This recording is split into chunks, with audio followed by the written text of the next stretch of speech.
ইউটিউবে এসেছে নতুন আপডেট, অনেক আলোচনা হচ্ছে, তবে সবচাইতে বেশি যে জিনিসটা নিয়ে আলোচনা হচ্ছে আর সেটা হচ্ছে মনিটাইজেশন পলিসি। যে জিনিসটা সবাই ভয় পাচ্ছে, বিশেষ করে যারা ক্রিয়েটর, নতুন ক্রিয়েটর স্পেশালি, তারা একটু ঘাবড়ে গিয়েছে ব্যাপারটা শুনে।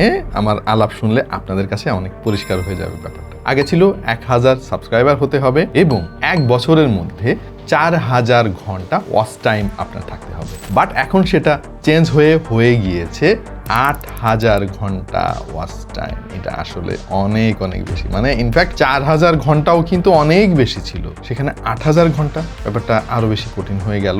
এবং শুধু সেটা না, আরো অনেক শর্ত জুড়ে দেওয়া হয়েছে। মনিটাইজেশন পেতে গেলে এখন আপনাকে 1 বছরের মধ্যে আপনার 20 মিলিয়ন শর্টের ভিউ থাকতে হবে। মনিটাইজেশন জিনিসটা আসলে কি? আপনি ইউটিউবে ভিডিও বানান, আপনার ভিডিও মানুষ দেখে, কিন্তু আপনার কোনো আয় হয় না। তার কারণ হচ্ছে ইউটিউবের যে বিজ্ঞাপনের পলিসি, যে টাকাটা তারা ইনকাম করে, সেই টাকাটার ভাগ আপনাকে ইউটিউব দেয়। সো আপনার ভিডিও বানিয়ে তো কোনো লাভ নেই। ইউটিউবের এই পলিসির ফলে নতুন ক্রিয়েটর যারা আছে তারা কিন্তু বেশ ভালোই ঝামেলায় পড়বে, কারণ 8000 ঘন্টা ওয়াচ টাইম কিন্তু হিউজ। এটা আপনাকে পেতে গেলে কি পরিমাণে ভিডিও আপনাকে বানাতে হবে এবং মানুষের কি পরিমাণে দেখতে হবে, যারা নতুন ক্রিয়েটর তারা ঠিকই জানে।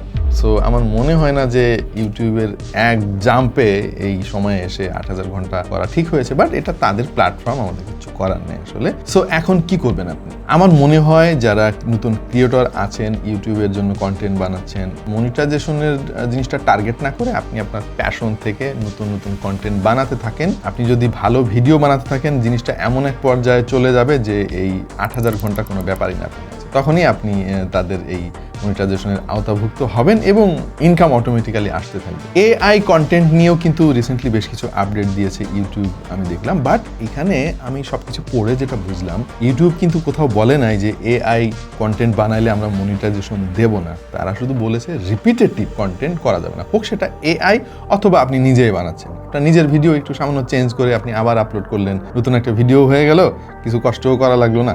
এইরকম যদি আপনি করেন, রিপিটেটিভ হয়, তাহলে কিন্তু আপনাকে মনিটাইজেশনের অন্তর্ভুক্ত করবে না ইউটিউব। সো এই জিনিসটা আপনাকে একটু বুঝতে হবে এবং এইভাবে কন্টেন্ট বানাতে হবে। এআই সফটওয়্যার ব্যবহার করা কিন্তু অপরাধের কিছু না। গুগলের তো নিজস্ব এআই সফটওয়্যার রয়েছে, তারাই বলতেছে ভাই ভিডিও বানান আপনারা। সো ইউটিউবে দেওয়া যাবে, কিন্তু রিপিটেটিভ হতে পারবে না। সব মিলিয়ে এই 2026 সালে এসে আমার মনে হচ্ছে যে ইউটিউবের এই জার্নিটা একটু কঠিন হতে চলেছে নতুন ক্রিয়েটরদের জন্য। আপনার চ্যানেলের কি অবস্থা? যদি কোনো চ্যানেল থাকে অবশ্যই কমেন্ট করেন। আর ওভারঅল সবাই একটু আমাদের জানান আপনার মতামত, যে এই মনিটাইজেশনের 8000 ঘন্টা এবং 20 মিলিয়ন ভিউজ এর যে পলিসি নতুন, কেমন লাগলো আপনাদের কাছে?